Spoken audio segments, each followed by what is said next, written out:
নাৰেংগুৰি তাৰেবাৰীত হাগ্ৰামা মহিলাৰী ডাঙৰীয়াই ৰাইজক লৈ মিটিং পাতিছে। দুৰ্ভাগ্যজনক কথা, আজি গোটেই পৃথিৱীত কোভিড-19 বা কৰোনা ভাইৰাছৰ কাৰণে ভাৰত চৰকাৰ আৰু অসম চৰকাৰে যে লকডাউন এটা ঘোষণা কৰিলে, সেই সময়তে হাগ্ৰামা মহিলাৰী ডাঙৰীয়াই আজি গাঁৱে গাঁৱে প্ৰায় 3 দিন হৈ গ'ল, যোৱাকালিও মিটিং কৰিছে। গামাৰী বিল, পাটাঘাটা, কোমল সিং, ঢাউলাবাৰী এইখিনি অঞ্চলত আজিও প্ৰায় 9:30 বজাত নাৰেংগুৰি তাৰেবাৰী গাঁৱত বিপুল মানুহ মাতি তেওঁ মিটিং কৰিলে। সেইকাৰণে মই অসম চৰকাৰ আৰু ইলেকশ্যন কমিশ্যনাৰক এটা আহ্বান কৰিব বিচাৰিছোঁ যে হাগ্ৰামা মহিলাৰী ডাঙৰীয়াই যে আজি লকডাউন ভাইলেশ্যন কৰিছে, মডেল কোড অফ কণ্ডাক্টত ভাইলেশ্যন কৰিছে, যিহেতু 5জনকৈ অধিক মানুহ সমাগম কৰিব নোৱাৰে, তাৰ বিৰোধী হাগ্ৰামা মহিলাৰী আজি হাজাৰ হাজাৰ মানুহ লৈ মিটিং পাতিলে। কোন সমষ্টিত মিটিং পাতিলে? কুচুগাঁও সমষ্টিৰ কেণ্ডিডেট, 6 নং কুচুগাঁও সমষ্টিত হাগ্ৰামা মহিলাৰীয়ে এনেকুৱা কাৰ্যকলাপ চলাই আছে। সেইকাৰণে মই আহ্বান কৰিব বিচাৰিছোঁ ইলেকশ্যন কমিশ্যনাৰ আৰু অসম চৰকাৰক আৰু চিফ ছেক্ৰেটাৰীক আমি অনুৰোধ কৰিব বিচাৰিছোঁ, এই মডেল কোড অফ কণ্ডাক্ট আৰু লকডাউন ভাইলেশ্যন কৰাৰ মানুহ অতি শীঘ্ৰে এৰেষ্ট কৰিব লাগে। আৰু আমি ইতিমধ্যে FIR আমি লঞ্চ দিলোঁ। সেইকাৰণে আজি যদি হাগ্ৰামা মহিলাৰীয়ে এনেকুৱা যদি ৰুল ভাইলেশ্যন কৰিব পাৰে, কালি কোনোবাও কৰিব পাৰে। সেইকাৰণে মোৰ এটা অনুৰোধ যে হাগ্ৰামা মহিলাৰী ডাঙৰীয়াই, যিহেতু তেওঁ কুচুগাঁও 6 নং কুচুগাঁও সমষ্টিৰ কেণ্ডিডেট, তেওঁ কেণ্ডিডেট হিচাপে লকডাউন ভাইলেশ্যন কৰিছে, তাৰ প্ৰতি ইলেকশ্যন কমিশ্যনাৰে ব্যৱস্থা ল'ব লাগিব। অন্যথা কুচুগাঁও সমষ্টিৰ বাকী ৰাইজে ইহঁতেও ক'ব যে হাগ্ৰামা মহিলাৰে অপেনকৈ 5-6খন গাড়ী লৈ ঘূৰিব পাৰে, আন দলে কিয় নোৱাৰে, এটা প্ৰশ্ন উত্থাপন হৈ আছে। ইয়াৰ কি ধৰণৰ প্ৰচাৰ কৰি আছে বুলি আপুনি ভাবে? কি ধৰণে কেনেকৈ প্ৰচাৰ কৰি আছে? নে তেওঁ যিহেতু 6 নং কুচুগাঁও সমষ্টিৰ কেণ্ডিডেট, তেওঁ নিজকে মানে হাৰিম বুলি ভাবি লকডাউন সময়তো তেওঁ ঘূৰি আছে গাঁৱে গাঁৱে 5-6খন গাড়ী লৈ।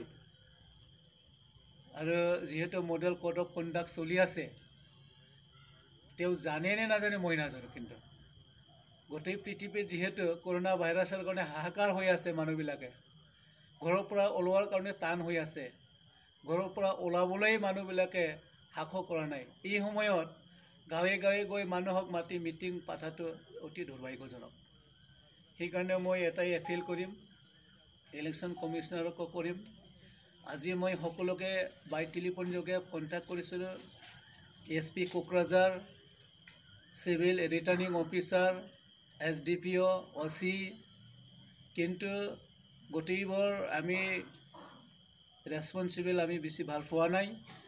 তেওঁ মিটিং কৰিয়ে আছে আমি জনা স্বত্তেও। সেইকাৰণে এইটো কেনেকৈ হ'ব পালে, যিহেতু লকডাউনৰ কথা, 5জনকৈ অধিক মানুহ সমাগম হ'ব নোৱাৰে, তাতে হাগ্ৰামা মহিলাৰী ডাঙৰীয়াই হাজাৰ হাজাৰ মানুহ সমাগম হ'ব পাৰে, লৈ পাৰে। আমাৰ হাতত ভিডিঅ' ফুটেজ আছে, প্ৰুফ আছে, আমি দৰকাৰ হ'লে আমি দিম।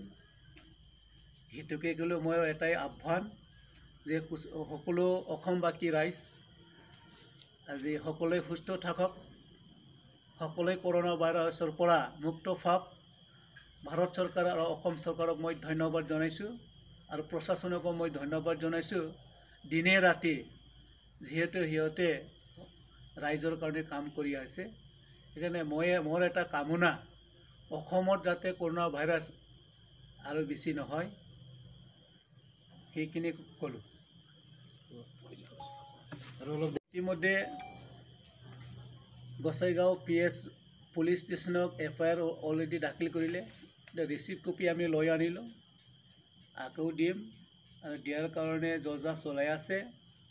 সেইকাৰণে মই ইলেক্ট্ৰনিক মিডিয়া সকলো PTC বাকী ৰাইজ বা অসমবাসী ৰাইজক অনুৰোধ কৰিছোঁ যে এনেকুৱা কাৰ্যকলাপ কৰা ব্যক্তিক যাতে কৰেক্ট কৰে, ৰুল ভাইলেশ্যন কৰা মানুহক দণ্ডনীয় যিটো যোৱাকালি অসমৰ মুখ্য সচিব ডাঙৰীয়াই যে প্ৰেছ মিট কৰি ক'লে, এই গোটেইবোৰ কথা আজি হাগ্ৰামা মহিলাৰী ডাঙৰীয়াই উলংঘা কৰিলে। তাৰ প্ৰতি ইলেকশ্যন কমিশ্যনাৰ অসমৰ মুখ্য সচিব ডাঙৰীয়াই সিহঁতে কি পদক্ষেপ লয় আমি দিনত দেখিবলৈ পাম সময়ত। PF ৰাজনৈতিক দলৰ প্ৰেছিডেণ্ট হাগ্ৰামা মহিলাৰী ডাঙৰীয়া, তেখেতৰ দলৰ অংগী ফংগী বহুত আছিল। স্কৰপিঅ' বাইক 3খন, বলেৰ' 3খন 6খনমান আৰু বাইক আছে লগতে। প্ৰায় মানে ইলেকশ্যন কেম্পিং নিচিনা সি কৰি আছে। প্ৰায় 3 দিন হৈ গ'ল কুচুগাঁও সমষ্টিত, কিন্তু আজিৰ দিনত আজিও তাক একো ব্যৱস্থা লোৱা নাই।